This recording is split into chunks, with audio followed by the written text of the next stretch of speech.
Part-time vacation, part-time sick time,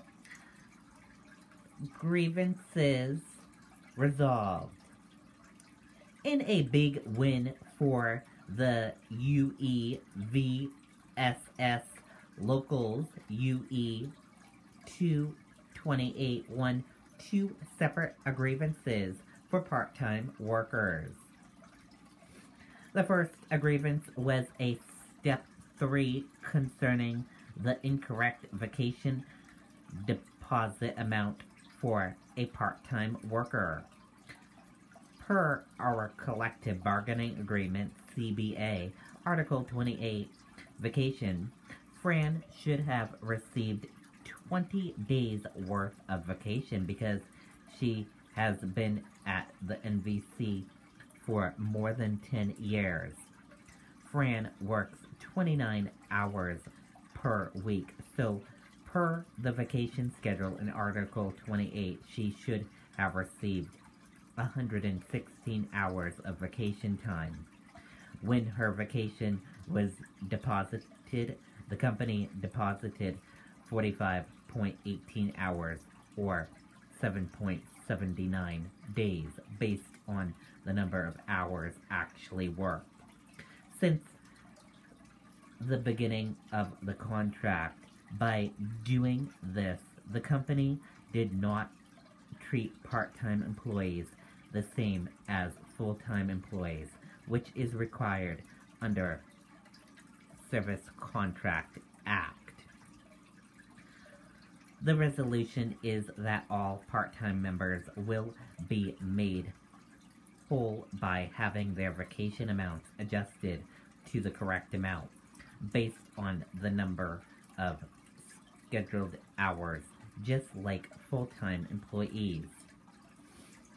Step 2 and 3 grievances require a written response per the CBA. The second grievance had been filed at Step 1 concerning the incorrect sick time despite amount for a part-time worker per our CBA Article 30. Sick leave days. Workers are guaranteed sick time based on employees' regular schedule work week by the attached schedule. This language is very similar to Executive Order 13706, paid sick time. The grievance was resolved at Step 1, and all part-time employees were made whole, will be receiving adjusted to their sick time deposit if it was incorrect per paid. Step 1. Grievances can often be an informal discussion about an issue in attempt to resolve said issue.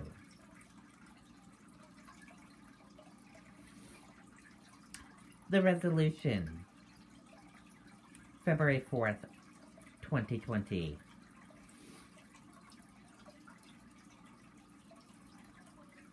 This Step 3 grievance was discussed with Zachary Knipp, UE International Representative, on February 1st, 2021, during a telephonic meeting.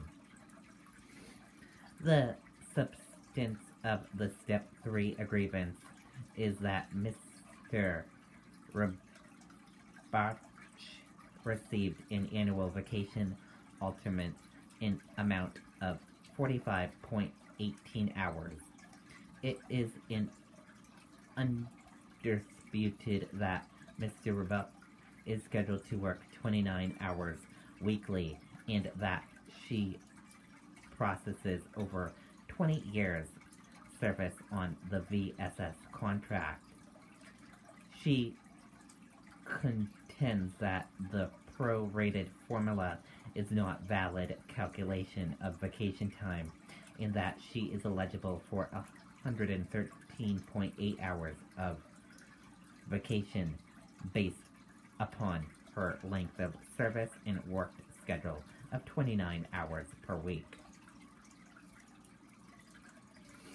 Article 28 of CBA provides that at the end of the 10th year of service, employees become eligible for 160 hours of vacation time annually.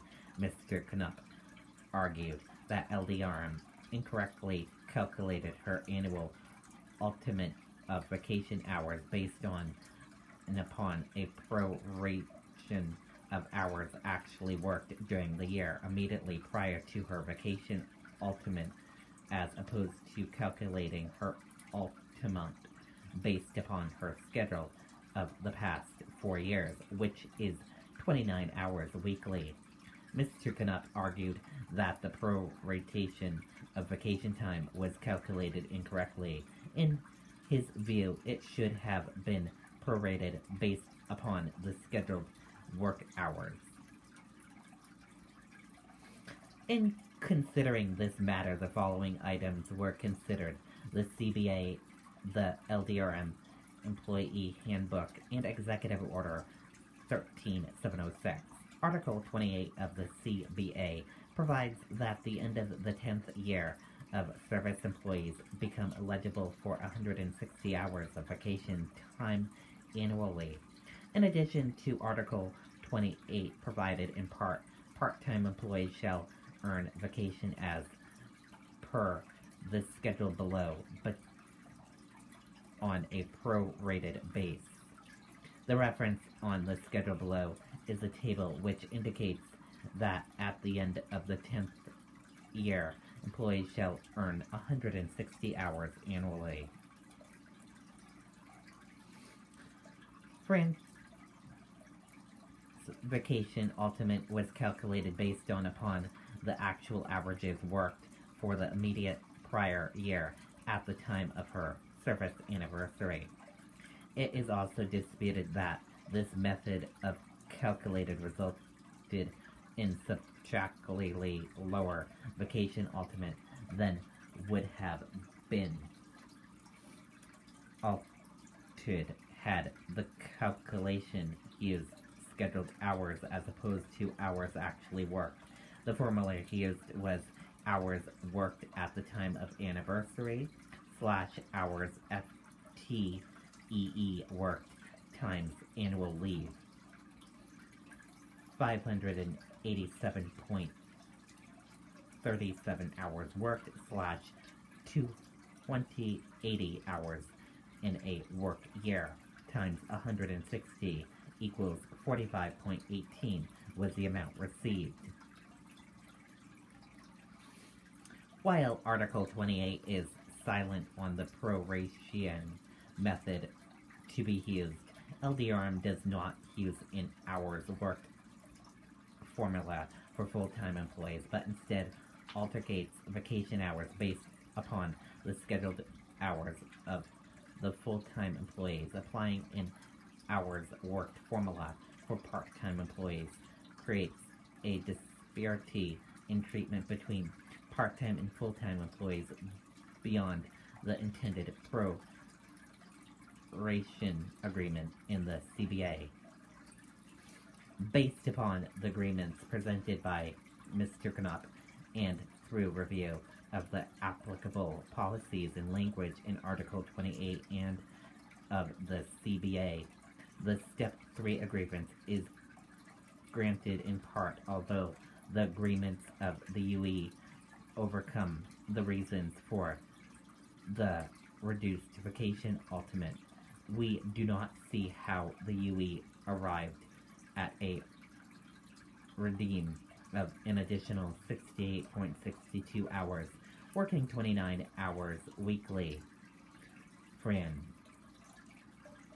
appears to be entitled to a portion equal to 0.725 of 160 hours, or 116 hours, as opposed to 113.8 hours calculated by the UE.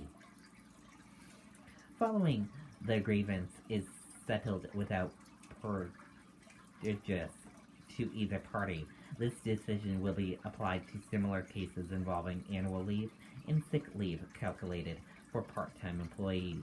Employees negatively impacted by LDRM's prior calculation methodology will have their vacation and or sick leave calculated immune to comply with this settlement. And that does it for this news report on the Riley King Network. Thank you for watching and have a great rest of your day. Goodbye.